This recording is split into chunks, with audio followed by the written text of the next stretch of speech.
But we're just gonna go bypass that and keep heading to the right. Hey, look, we're in a swamp now. I don't know how she wasn't in that swamp when she went to the right of that camp, but, whatever. Not gonna question that. Kill the random fish that, of course, want to bite you because they're evil, flesh-eating piranha. And, of course, with a bare-skinned, no-shirt Rambo. Okay, here's where the game gets a little tricky. This path is a little bit hard to deal with. Work your way over to the right. When you see this big formation of rocks, you want to get over here and drop down. Drop down here and get this platform and get to that north. Hit up on it, and now you're in a cave. You can get a torch in the game, don't get me wrong, but I just found it best to work my way through this cave. I pretty much know where the enemies are, so I can know when to stop, when to move. Some of them you can see by silhouettes. It's pretty much like navigating the cave in Legend of Zelda 2, if you don't already have the torch with you. Overall, it's not too difficult. You can see a good chunk of the enemies by seeing the little feet scatter across the ground, or bats silhouettes as like that one that just went by. But you should be able to make it by with only getting hit a handful of times. Just be careful when you have to make jumps. Watch out for these things that are, of course, popping out of the holes. The good thing is you can duck under them. I don't know what I just killed for 50 points. Walk over, duck under fire, continuing to the right. More fireballs. Hey, and look at that, we're out of the cave. Okay, work my way over to the right here. Past all the crap. Another formation of rocks. And now head down again. There she is, there's a random guy with a gun. And now we're going to head to the right.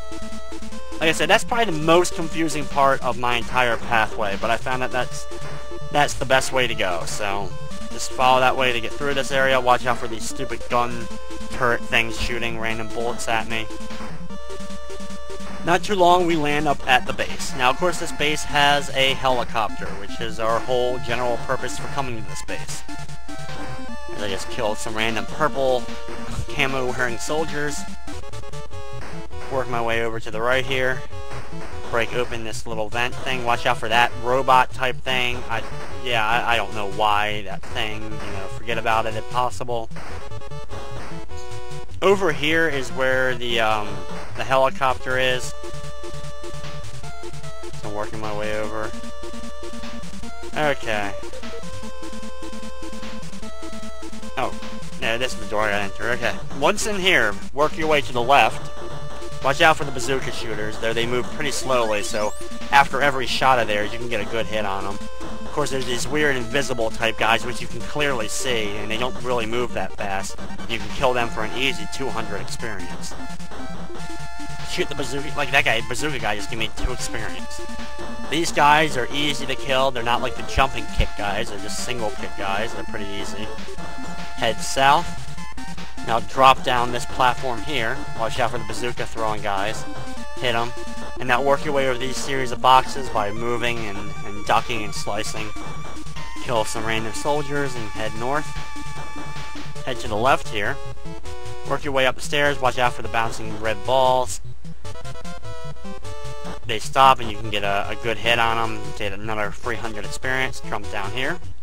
Work your way through these boxes over here. After that, you want to head in this door. And Rambo found the key, Sergeant Yashin. It's time for you to die. Okay, whatever.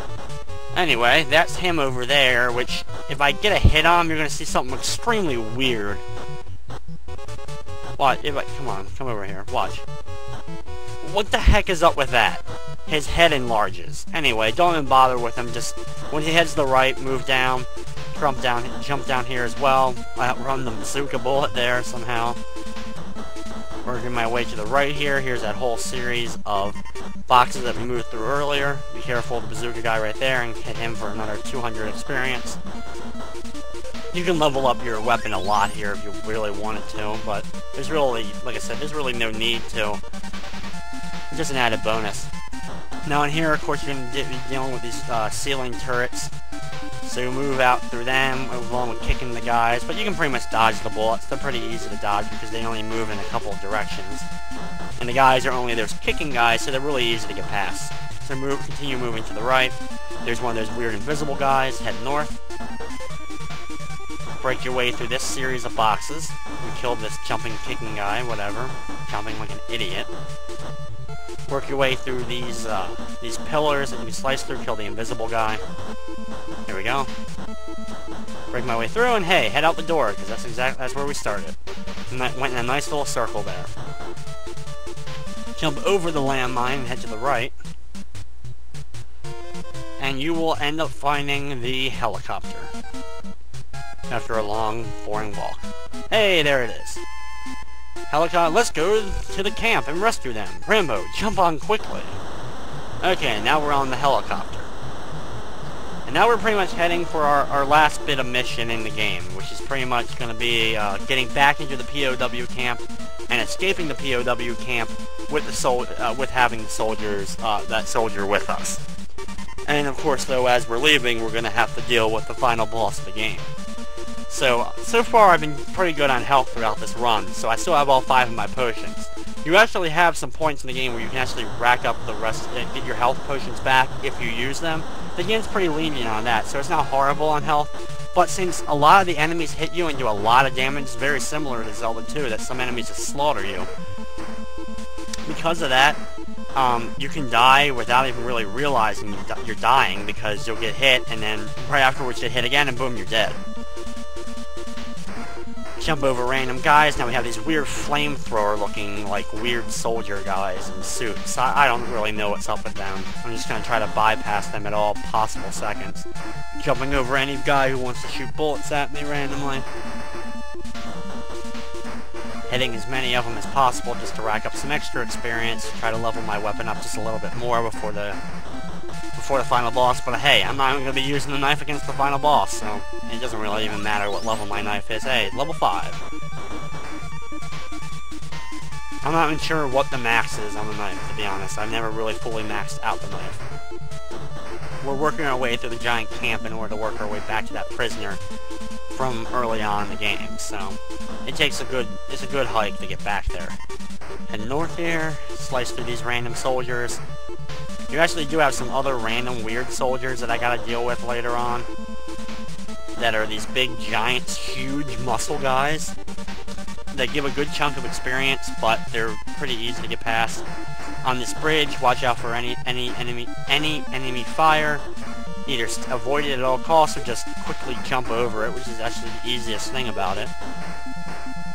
Get 2 experience for that guy. Hey, look, there's the big muscle guys. Avoid them. All they do is jump and do some quick punches. They're actually pretty easy to avoid at all. You know, you don't really have to deal with them if you don't want to. This guy, slice. Oh, Christ, I got hit. Oh, well, I used a health potion. That's why they're here. Boom. Right there, full 100 health back, so I have 120 health. Not a bad deal. Okay, here's the prisoner. Can I walk in here and save him? Are you alright? I came in to get you home. I'm weak. I think I'm dying. Be strong. We can make it. Okay, once you get him, now we're basically going to be working the exact same path we just took to get here.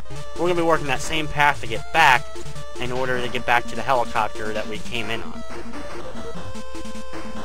Watch out for that random soldier guy who actually gave me machine gun ammo there. Which doesn't really matter what he gives me. Head to the left on this bridge again. I'm going to jump down in order to avoid some of these random enemy battles that I don't have to deal with. Plus I can get a good advantage point to hit some of the enemies from below and rack up the extra experience that I would get for it. One of these guys right there, he drops a jump icon, which allows me to do an unbelievable super jump for one screen. It allows me to get up over that bridge, and I can continue working my way over to the left. And now I'm going to go in here, which is just a little bit of a shortcut to help me get back to the helicopter slightly quicker, but not very much. Head to the right. Watch out for, of course, all enemy fire. Going to use these brick walls here in order to avoid most of the ground enemies, as they just keep moving and shooting randomly as if nothing's going on. Completely, you know, can't tell that I'm walking above them. Jump over that enemy there. And continue heading here. Just watch out for all enemy fire. As I move continuously, unabated, to work my way back to the helicopter. Okay. Head south here. And boss battle time. Okay, get out your grenades. Use